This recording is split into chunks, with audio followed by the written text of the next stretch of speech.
All right, I was inspired to make this video today because of the weather. It's 1 degree in Cleveland, and the way my brain works is in the morning, it fires like crazy, and I was thinking about how the thermostat in relation to my furnace at home relates to how that works in relation to our body. So I'm gonna walk you through it. Basically, when I wake up, I hear the furnace going, and that's great because I've set my thermostat. I know it's cold as fuck outside. And I think about how long it's going, so the bouts in which it goes, the shut on, shut off, like that kind of tells me what the temperature is outside. I get in the car, drive here, and essentially do the same thing. When I unlock the door, walk in, hear the thermostat blowing, it's set for 71 degrees here, and I'll go over, look at the actual thermostat, it's at 60, that shit's gonna blow for another 40 minutes before it cuts off. Like that's what I think about, and check the other side, the same thing.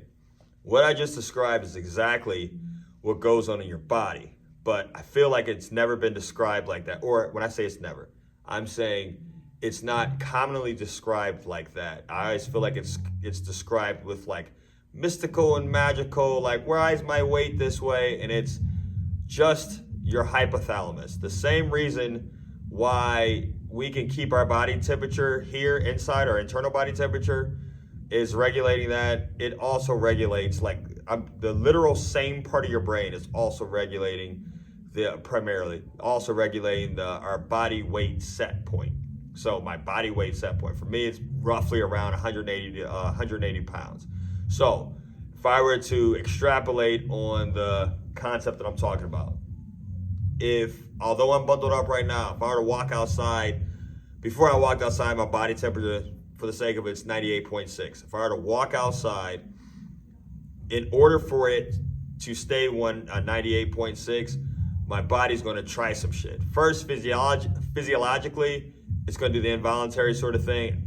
For me, it's probably gonna take a minute, maybe 2 minutes, before I start to shiver, because it's trying to warm myself up, create some heat. It'll start burning brown fat, because there's a lot of energy there to kind of use more energy to get me to shiver for longer, stuff like that. And then more likely than not, the next thing that's gonna come from me is the behavioral changes. What I mean by that is my brain would be like, start doing some jumping jacks, or start squatting, or maybe jog in place, or maybe try to start making yourself hyperventilate. That could be involuntary, but what I'm saying is my body's going to start doing things to try to maintain my internal temperature that was set. I did not set this internal temperature. That internal temperature was set.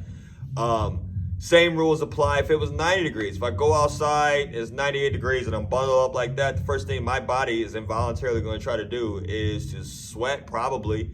Maybe after a long enough time sweating, it'll be dehydrated, and then shortly after that, I will take the behavioral changes. What I mean by that is I'll take off my hat, I'll start shedding clothes. I may try to dip my hat in some water, some cold water preferably, to cool myself down to maintain the body temperature. What I'm saying that happens there happens across the board, even with your body weight. What do I mean by that? Is that my body weight set, that's being set by my hypothalamus, and I'll talk about later why it's being set by your hypothalamus or other things that's happening along with your hypothalamus, is it will try to either lower things to, if I've started to lose weight, it will try to lower factors in my body to make sure I don't lose weight, because never in the history of man has it been, until recently, never in the history of man has it been advantageous, say you take aside the last 50 years, has it been advantageous to have less body fat. So say if you go those first, let's say thousands of years, it's never been like, it's more advantageous to have less body fat. So we're kind of programmed already from there. So it'll do anything it can to sustain that. And some people have that innately. What I mean by that, I'll put myself in that category. I can eat pretty much whatever I want till my brain's satisfied, and my weight's not gonna fluctuate that much. It'll fluctuate, but it won't fluctuate that much.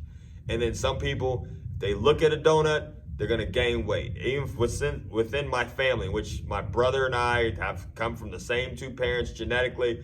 My mom, I take after, my father, my brother takes after. And why I say it's a gene expression is because we didn't determine that. It kind of got determined for us.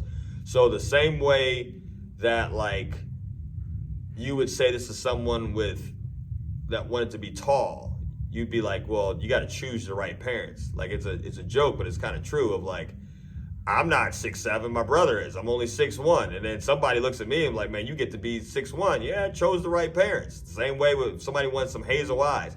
So I feel like that doesn't get talked about enough, of like a gene expression that's happening going on in our hypothalamus that is actually setting that body weight. If you have two larger people get together and they have a kid, and you fast forward through time 20 years, you're gonna be like, that's gonna be more likely than not a larger person. Same way with two skinny people.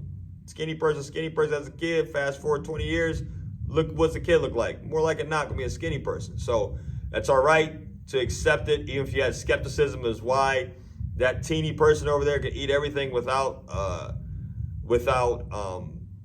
any regard, not gain weight, stuff like that. Well, that's her thermostat set her weight. In her hypothalamus, her thermostat set her weight. Same thing with old boy over there. If he looks at a donut, he gains weight. Well, his thermostat, his hypothalamus, set his weight. So that's the first part.